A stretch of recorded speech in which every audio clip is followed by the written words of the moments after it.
I can't compete with that, really. But I do want to thank Jeff, Erica, and Kathy. They were so good in organizing all of this, especially getting me to put my slides at the same time. So I'm going to present a different view of the city in the future, and in the work that I do. I'm an architect. I'm also assistant professor at UPenn School of Architecture. I believe in work that is more than just static, inert materials. We have been building in the same way for over a century, and there's no reason that we couldn't think of another kind of more agent, supple, dynamic environment for ourselves. I claim this, and I also try it. So I've been working here. This is my third year living in Philadelphia. I moved here from Boston, and I have been working with roboticists in the School of Engineering at Penn. I've also been working, here he is. I've been working with local theater companies, Pig Iron, you may know. This is my first year here that they reached out to us and we made robotic Shakespeare. I'm also working right now with a local dance company, Carbon Dance, and we're going to be showing our work in a couple of weeks at the Christchurch Neighborhood Theater, and I would love to get your feedback on what that looks like. So what do I believe? I believe that architecture will exist as we do it all the time. Here is some work that I'm sure you can recognize as nicely formed, perhaps not nicely formed, I don't know how you like it, but that is in repose, has sensibility in materials, stands on its own, and talks about a kind of canonical method of how we occupy buildings and site. No? So this is a project that well, it's not going anywhere, but we're always hopeful. So, and this is a project that was built. So we also work with local materials and also a kind of construction knowledge that says that anybody in a rural village can build their own pavilion. What we do as a kind of addition to that is that they can also make their own energy. And I believe so strongly in this that I actually volunteer my help to do this kind of thing. So that was in Bangladesh. Now for the weird stuff. I also think that you can have new design tools. There's no reason why we're stuck with a kind of a mouse that works on a 2D platform for you to navigate 3D space. How odd.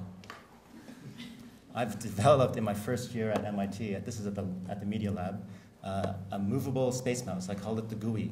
You can actually squeeze it with your fingers, and you can squish and pull so that actually you can navigate terrain in a new way.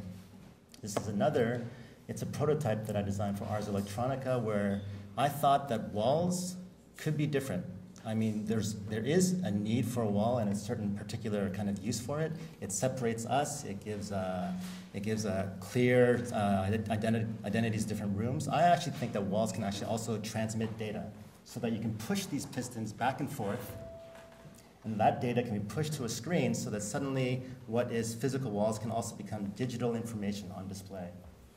This was the first project that I designed here when I arrived in 2009. I also noticed the 30,000 empty lots. It is impossible to ignore. And being an architect, and also without much work, let's make a project out of this. We went around and we documented certain places, and here you can see the locations of this in Center City, and we suggested that these empty lots, which make up about 12% of the real estate of Philadelphia, could become something that has agency. We can populate it with these really weird characters, and that these characters can suggest a kind of new identities, so that instead of, for example, the City Hall, you can have this strange, hulking ice, fresh water supply for Northern Liberties, so that people have new reasons to go to different spaces in the city.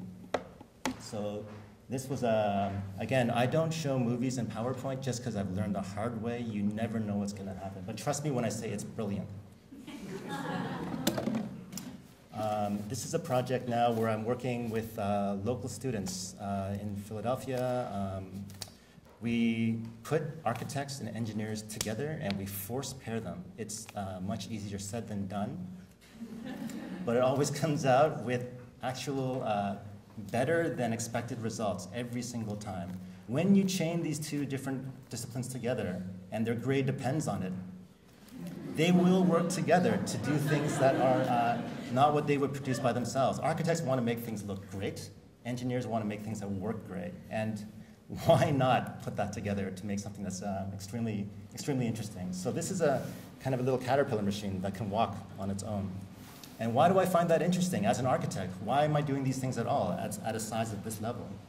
It's because I think that at a larger scale, these modular robotic pieces could actually be things that we can occupy and actually can crawl over terrain or can reconfigure. There's no reason why our buildings have to be certain sizes and shapes and they can't come together in different ways and come apart in other ways. This is the play that we did for the pig iron people that I mentioned earlier. This was when Titania is exposed to this sort of magic pixie dust.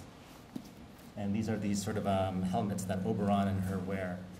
And the reason why we work at the scale of wearable computing is that it is a hugely powerful new field where our environment can be as close to us as a jacket or as a hat. It can be as big as this room and it can be as tiny as us. And with it, we can become interesting new people where we can hide our identities, hide our gender. I like this idea of personal clouds. This came out of an idea of in what different ways do people communicate with each other? Why don't we have tails, for example? And then this idea of this cloud came out. This is what we're producing right now. This is our Wizard of Oz, the man that you're not supposed to be seeing, controlling these robot arms that are choreographing a new dance with these with this couple. So that we can create a kind of choreography that says when people are in this position, the arm should be in this position. So it's not just a kind of direct follow the leader, but that is truly a kind of interaction between the machine and the human. And of course, I have to sort of plug something that I'm doing. If you want to see the movies tomorrow, you can. Thanks.